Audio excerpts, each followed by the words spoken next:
എറണാകുളം പിറവത്ത് മൂവാറ്റുപുഴയിൽ യുവതിയും കുഞ്ഞും മുങ്ങി മരിച്ച സംഭവത്തിൽ ഭർത്താവിന്റെ മൃതദേഹവും കണ്ടെത്തി മൂത്ത മകൾക്കായുള്ള തിരച്ചിൽ തുടരുകയാണ്. കൊച്ചിയിൽ നിന്ന് തിയോഫിൻ ഉണ്ട് വിവരങ്ങളുമായിട്ട്. തിയോഫിൽ, എന്താണ് കൂടുതൽ വിവരങ്ങൾ? മൂത്ത മകൾക്കായുള്ള തെരച്ചിൽ ഇപ്പോഴും തുടരുകയാണോ? ദിവ്യ, ഇത് രാവിലെ മുതൽ തന്നെ ഭർത്താവിനെയും മൂത്ത മകളെയും കണ്ടെത്താനുള്ള അന്വേഷണം നടത്തി വരുമായിരുന്നു. പോലീസ് ഒരു വശത്ത് അന്വേഷണം നടത്തി വന്നിരുന്നു. അതിനോടൊപ്പം തന്നെ സമാന്തരമായി ഫയർഫോഴ്സിനോട് മൂവാറ്റുപുഴയാറ്റിൽ തെരച്ചിൽ നടത്താനും നിർദ്ദേശം നൽകിയിരുന്നു. അതിന്റെ അടിസ്ഥാനത്തിൽ ഫയർഫോഴ്സ് നടത്തിയ തെരച്ചിലാണ് ഉച്ചയോടുകൂടി ഭർത്താവ് നാരായണന്റെ മൃതദേഹം കണ്ടെത്തിയത്. പായിപ്ര സ്വദേശി ബിജിമോളാണ് ഇന്നലെ മരിച്ചത്.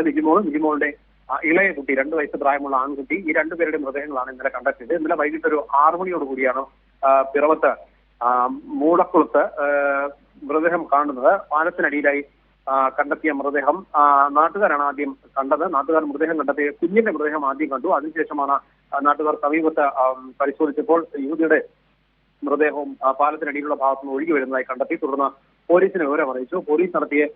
പോലീസ് എത്തിയ ശേഷം മൃതദേഹങ്ങൾ കരക്കയറ്റി പരിശോധനയൊക്കെ നടത്തി. പക്ഷേ ആരാണെന്ന് തിരിച്ചറിയാൻ ഇന്നലെ രാത്രിയും കഴിഞ്ഞിരുന്നില്ല.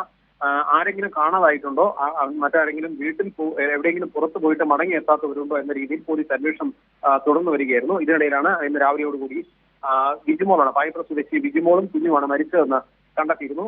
വ്യാപകമായി തന്നെ പോലീസ് നടത്തിയ അന്വേഷണം മറ്റ് പോലീസ് സ്റ്റേഷനുകളിലും കൂടി വിവരങ്ങൾ കൈമാറിയിരുന്നു. ഇതിന്റെ അടിസ്ഥാനത്തിൽ നടത്തിയ പരിശോധനയിൽ ഇവർ മൂവാറ്റുപുഴയ്ക്കടുത്ത് തന്നെ ഇലഞ്ഞിയിൽ ഒരു പാർക്കിൽ ഇവർ എത്തിയതായി, കുടുംബസമേതം എത്തിയതായുള്ള വിവരം ലഭിച്ചിരുന്നു. കാരണം ഇലഞ്ഞി നിവാസികളാണ് പോലീസിന് വിവരം നൽകിയത്. ബിജിമോളുടെ ഭർത്താവ് നാരായണൻ, ഒപ്പം 2 കുട്ടികൾ, ഇളയ മൃതദേഹം കണ്ടെത്തിയ 2 വയസ്സുള്ള ആൺകുട്ടി, ഒപ്പം മൂത്ത പെൺകുട്ടി, 2ാം ക്ലാസ്സിൽ പഠിക്കുന്ന പെൺകുട്ടി, ഇത്രയും പേരുടെ മൃതദേഹങ്ങളാണ് കണ്ടെത്തിയത്. ഇത്രയും പേരെയാണ് കാണാതായത്. ഇവർ 4 പേരും പാർക്കിലെത്തിയതായി വിവരം ലഭിച്ചിരുന്നു. ശരി, തിയോഫിനാണ് വിവരങ്ങൾ നൽകിയത്.